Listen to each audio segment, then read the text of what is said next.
Seberapa besarkah potensi pertanian itu sampai perusahaan Wikinara membuat dealing membeli sebuah perusahaan pupuk itu dibeli sendiri. Bintara itu adalah perusahaan dari Wikinara sendiri, Bu. Pabriknya Wikinara sendiri. Jadi tidak perlu khawatir. Kemudian terkait dengan perizinan. Perizinan pupuk Bintara itu sudah depan kementerian. Jadi secara legalitas sah secara hukum. Jadi Ibu bisa bebas menjual kapanpun dan dimanapun. Seberapa besar sih potensi pertanian itu? Besar sekali. Kalau kita bicara terkait dengan potensi, Indonesia adalah negara agraris. Ini sumbernya dari BPS. 29,59% atau 38,78 juta penduduk adalah petani. Petani itu besar sekali. Indonesia itu tanahnya luas, komoditinya macam-macam, ada sawit, ada padi, ada cabai, ada buah-buahan, semangka, melon, dan lain sebagainya. Jadi market kita besar sekali. Apalagi terkait dengan pupuk. Dan luas lahan pertanian kita itu ada 7.463.984 hektar. Jadi Ibu pegang 10 hektar aja sudah jual banyak pupuk. Apalagi bisa mencakup sekian hektar. Kalau kita bicara kebutuhan pupuk subsidi, pemerintah saat ini kebutuhan pupuk subsidi di Indonesia itu adalah 25,18 juta ton per musim sekali tanam. Kalau padi kan musimnya 4 bulan. Itu sudah 25, sekian juta ton per musimnya. Sedangkan perusahaan pupuk saat ini atau PT Pupuk Indonesia itu hanya mampu memproduksi 3,92 juta ton per tahun. Kurangnya masih banyak. 21,26 juta ton itu masih belum terpenuhi. Tapi pemerintah saat ini mulai menjalankan negosiasi terus dengan perusahaan-perusahaan pupuk, disampaikan dengan perusahaan pupuk, sehingga kurangnya kita itu sebetulnya Indonesia masih 21,26 juta. Mudah-mudahan Bintara bisa ngambil separuhnya, Bu, 50%-nya. Ini kita bicara market dan potensi. Sasaran semuanya adalah di petani. Baik itu benih, saprodi itu alat pertanian, kemudian pupuk dan nutrisi juga pestisida. Ini besar sekali, Bu, transaksinya bisa miliaran di sini. Terkait dengan perbankan, semuanya adalah ujung tombaknya adalah petani yang jadi market mereka, karena mereka yang mengelola budidaya dan menjalankan sebuah usahanya di sektor pertanian adalah petani. Nah, dari petani itu bisa ke rumah tangga, pengepul, pabrik industri olahan, kemudian lari ke pasar. Ini merupakan salah satu sektor market yang bagus. Nah, kita ada di mana posisinya? Kita ada di pupuk dan nutrisi. Pupuk dan nutrisi itu jumlahnya besar sekali kebutuhannya saat ini di Indonesia. Nah, ini yang menjadi tantangan kita saat ini. Pertanian itu banyak variannya, ada yang sudah modern, ada yang sudah melalui hidroponik dan lain sebagainya. Nah, ini adalah yang dijalankan oleh petani saat ini, mayoritas adalah pertanian konvensional farming.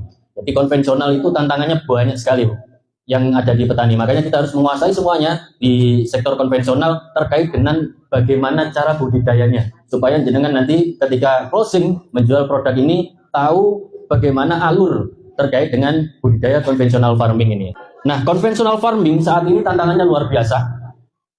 Saat ini di lahan kita Indonesia itu pertanian konvensional itu sudah cenderung dengan lahan yang sudah rusak akibat residu pestisida atau kimia. Kemudian hama dan penyakit sudah kebal atau resisten terhadap fungisida dan lain sebagainya. Yang selanjutnya adalah penyakit tanaman saat ini itu susah sekali dikendalikan, Bu. Maka butuh kesamaan, keseragaman dalam melakukan budidaya. Tapi petani tidak bisa diatur saat ini untuk tanam serempak gitu. Itu susah, Pak. Sekarang petani pokoknya saya punya uang, siap lahan, siap benih, siap ini saya olah lahan akan saya tanam. Nggak mikir lingkungan. Makanya harus kuat-kuat di produk kita sendiri. Harga komoditi yang tidak stabil itu grafiknya naik turun. Ini semuanya dari Jakarta ya? Ada Jember, ada luar kota. Oh, campur berarti ya? Sama dengan di season pertama tadi masih campur. Biasanya harga komoditi yang tidak stabil, ketika harga tidak stabil yang teriak pasti ibu-ibu di perkotaan, bukan petani. Kalau ibu-ibu di perkotaan mau beli cabai kok 100.000, di cabai doang 100.000, dan nggak tahu susahnya bagaimana nanam cabai. Masalahnya itu, Bu. Petani, ketika harga cabai komoditi, apalagi musim hujan, biasanya banjir, susah sekali. Sudah mengeluarkan uang banyak, tapi hasilnya sedikit. Harga pupuk dan pestisida yang terus meroket, memang betul, Bu. Ketika ada beberapa regulasi yang ganti terkait dengan importer dan lain sebagainya, pasti harga pupuk dan pestisida itu akan tinggi, naik tiap tahunnya. Ya, selanjutnya pusing Pak Berdi. Ya kan, pusingnya itu tadi Bu. Jadi antara kebijakan antara ibu-ibu perkotaan sama petani desa itu tidak sejalan, pasti saling serang di media, pasti ramai sekali harga cabai yang murah dibuang-buang di jalan dan itu kan pusing jadinya Pak Berdi. Ada tiga perbaikan awal bagaimana kita budidaya supaya hasil pertanian kita itu bagus. Yang pertama, kita pastikan dulu kondisi tanah kita harus ideal. Nanti selanjutnya, yang kedua adalah kerusakan tanah akibat pupuk kimia granul. Pupuk kimia granul itu yang gimana sih? Pupuk kimia padat. Biasanya orang beli petani itu yang modelnya sak-sakan itu, subsidi urea, NPK gitu kan, ada sak-sakan, itu granul namanya. Kemudian yang ketiga adalah perbaikan tanah sekaligus peningkatan produksi pertanian. Nah itu pintaran nanti masuknya di segmen yang ketiga. Nah ini adalah tanah kita saat ini. Sebetulnya budidaya itu bagaimana sih? Posisinya ada di mana sih tanah itu? Nah ini Bu, jenis tanah saat ini. Ini adalah topsoil.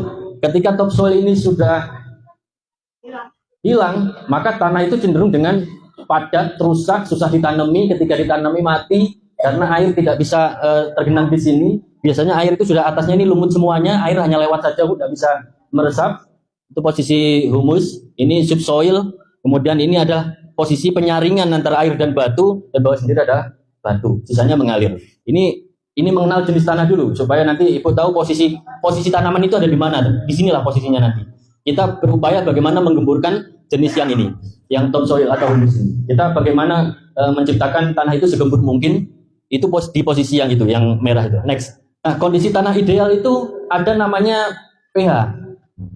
pH itu 1 sampai 10, ketika 1 ke 5,5 itu jenisnya adalah pH asam. Nah, pH asam ini apakah tanaman hidup ditanam di posisi asam? Jawabannya susah hidup, nutrisi susah diserap, kemudian banyak penyakit yang cepat tumbuh. Karena penyakit itu akan tumbuh di lahan yang asam dan awet lembab. Itu akan cepat tumbuh sekali. Makanya wajar kalau musim hujan pasti banyak tanaman yang rusak karena hujan sendiri nitrogennya sangat tinggi, kemudian sifatnya asam. Ketika petani telat menangani sifat asam itu, maka jamur dan bakteri akan mudah berkembang dan menyerang ke tanamannya. Dan posisi yang baik itu adalah 5,5 sampai 7. Itu posisi netral. Posisi ini nutrisi jenis apapun, tanaman jenis apapun akan mudah tumbuhnya ketika medianya diolah dengan baik dan siap. Nah ini terkait dengan tingkat keasaman tadi. Kalau 7 ke atas itu sifat namanya basah. Nah kalau basah ini tanaman tidak hidup sekali. Biasanya gunung kapur, gunung gamping itu sifatnya basah di sana. Jadi tidak semua jenis tanaman hortikultura bisa hidup di lahan yang sifatnya basah itu. Nah di kondisi kita saat ini di lahan normal-normal itu Bu ya, itu rata-rata posisi kita ada di posisi netral. Apa sih penyebab asam itu? Penyebab asam itu ya tadi salah satunya adalah pupuk kimia yang berlebihan, itu akan menjadi asam. Hujan yang terus menerus itu juga mengakibatkan asam. Nah, bagaimana caranya biar tidak asam? Adalah dengan teknik pengkapuran dibalik. Jadi apa sih sifat-sifat basah itu? Sifat basah itu adalah salah satunya kapur, dolomit, itu sifatnya basah semuanya. Kemudian deterjen itu sifatnya basah rata-rata. Apakah deterjen itu bisa dibuat? Kalau buat sulap di lahan padi bisa Bu. Biasanya sekarang kan asam-asaman gitu. Coba deterjen diambil dilemparkan ke lahan yang asam. Pasti akan seketika dia akan kembali ke netral. Tapi seketika juga tidak bisa bertahan lama, akan cepat turun ke asam lagi. Maka salah satunya dengan cara teknik pengkapuran tadi. Kemudian tekstur akan semakin halus butir tanah, maka semakin kuat tanah tersebut memegang air dan unsur hara. Nah kita harus mempertahankan itu. Biasanya petani saat ini menggunakan pupuk organik yang bentuknya padat, kotoran hewan, baik kotoran ayam, kambing, dan lain sebagainya, pemakan tumbuh-tumbuhan, itu yang dipakai, tapi melalui tahap fermentasi. Kalau tidak fermentasi, dia akan ada jenis bakteri patogen atau penyerang yang merugikan tanaman, itu akan terbawa kalau tidak difermentasi. Apakah Pintara bisa untuk proses fermentasi? Nah, pertanyaan yang pertama masuk di situ pasti nanti ya. Jawabannya adalah bisa. Kita bisa, Pintara itu bisa untuk proses fermentasi, tentunya dengan beberapa dukungan faktor mikroorganisme lain. Kemudian jumlah mikroorganisme dalam tanah. Segala sesuatu hewan kecil yang hidup di dalam tanah itu adalah mikroorganisme. Di situ ada melakukan, biasanya kalau dilihat dengan kasat mata itu sulit, Bu. Kalau bisa kita melihatnya biasanya kan kalau kita cabut tanaman itu seperti kayak di tempe ada putih-putih yang gitu ya. Nah, itu adalah kerja dari mikroorganisme seperti itu bentuknya. Makanya harus dengan teleskop baru bisa melihat dengan jelas. Next, Mas. Itulah kondisi tanah ideal. Nah, ini adalah tekstur dari tanah yang rusak. Nah, yang bagus itu jenisnya seperti ini, teksturnya. Dia akan hancur, kemudian gembur, ngepul ya, seperti pasir gitu kan. Itu adalah tanah yang bagus. Nah, ketika tanah itu dia keras dan asam, cenderung akan seperti ini bentuknya. Kan sering dilihat ya pas jenis tanah yang seperti ini. Saat ini banyak sekali yang seperti ini di Indonesia.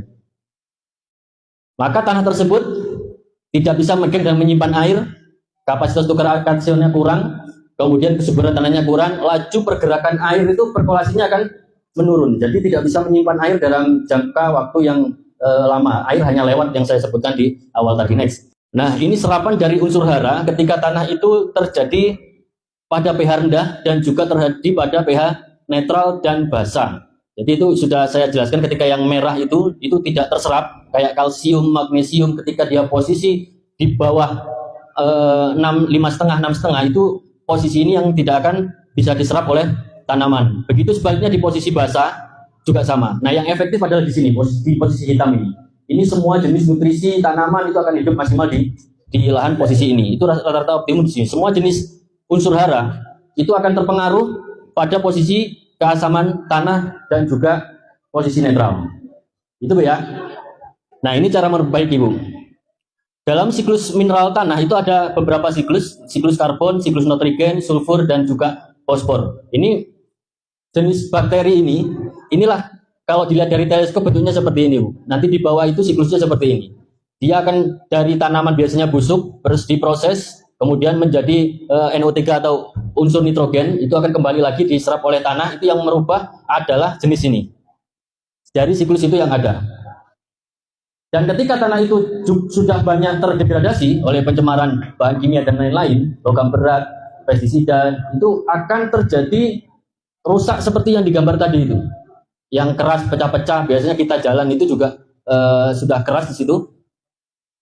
Cara perbaikannya adalah dengan kotoran hewan tadi yang banyak, mikroorganisme yang banyak, organik yang banyak. Mudah-mudahan Bintara bisa menjadi salah satu support untuk memperbaiki tanah, Bu ya.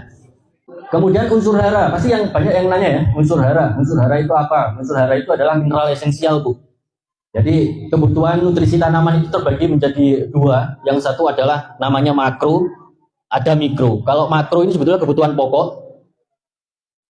Ada primer. Primer itu nitrogen, fosfat, dan kalium. Kalau nitrogen ini adalah untuk proses pertumbuhan dan juga fosfat dan kalium. Kalau kalium ini biasanya jarang sekali dibutuhkan pada saat dia fase generatif atau fase pembuahan, fase pertumbuhan vegetatif. Ini jarang sekali digunakan karena kalau ini digunakan terlalu over pada fase vegetatif, sama saja dengan mengajak tanaman itu tua dini. Ini makanya jarang sekali dibutuhkan. Kalau kalsium, magnesium ini biasanya ada pada kapur dolomit. Karena kapur dolomit itu biasanya tulisan rumus kimianya adalah CaOMg, kalsium magnesium. Tapi beda lagi dengan kapur pertanian atau kalsium karbonat. Kalsium karbonat itu murni di dalamnya adalah mineral kalsit, kemudian fungsinya untuk meningkatkan pH tanah, kemudian rumus kimianya adalah CaCO3. Itu biasanya ada di kemasan. Kemudian yang kedua adalah di mikro. Mikro ini sebetulnya pendamping lauknya dan kebutuhannya sangat kecil sekali. Meskipun kita beri dalam jumlah besar, dia akan tetap diserapnya dalam jumlah kecil untuk yang mikro ini. Dan kebutuhannya masing-masing. Apakah ini semuanya hanya bisa digunakan untuk tanaman masing-masing? Misalkan untuk padi saya hanya butuh makro saja, tidak seperti itu kebutuhan tanaman. Ini semuanya adalah kebutuhan tanaman.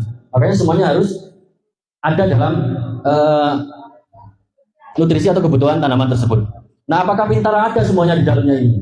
Kalau Ibu lihat sudah beredar beberapa produk yang Ibu ketahui, di situ kandungannya sudah cukup lengkap, sudah ada semuanya. Jadi Bintara itu sudah cukup untuk proses budidaya tanaman apapun.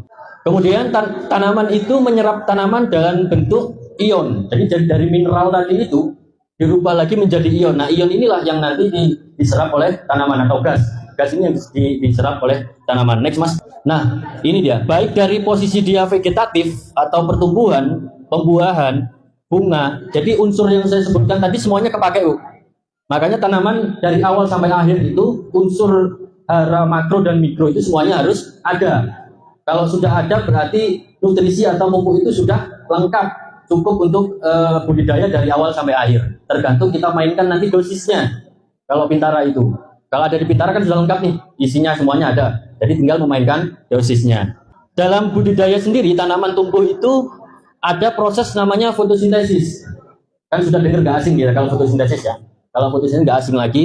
Prosesnya adalah seperti ini, diawali dari akar menuju ke batang dan diakhiri pada daun. Secara garis besar, tahapan fotosintesis terlihat seperti gambar ilustrasi di samping itu. Bahan baku ini memproduksi makanan, yaitu karbon dioksida, air, dan mineral tadi unsur hara tadi itu. Itu proses fotosintesis. Selanjutnya, bahan baku ini dinamakan hara esensial. Proses stomata dalam menyerap ion itu kurang lebih gini, Bu. Stomata berada pada daun bagian bawah. Stomata umumnya akan terbuka pada pagi hari, sekitar pukul 7 sampai pukul 10. Kira-kira materi seperti ini dibutuhkan Ibu nanti dalam closing untuk pupuk atau tidak, Bu? Butuh ya, hanya untuk sekedar mengetahui ya. Padahal endingnya bukan di sini nanti, Bu. Materi yang saya sampaikan saat ini dari awal sampai akhir hanya untuk mengetahui saja. Ya. Ada juga dari mana tempat tanaman itu menyalurkan mineral dan air. Ini lewat jaringan namanya ini, Bu, xylem. Jaringan ini. Ya, ini hanya untuk mengetahui, tidak sampai panjang. Nanti pada materi berikutnya baru lebih detail. Next, Mas. Sudah selesai kayaknya. Oke. Ini untuk materi dasar, hanya untuk mengetahui. Selanjutnya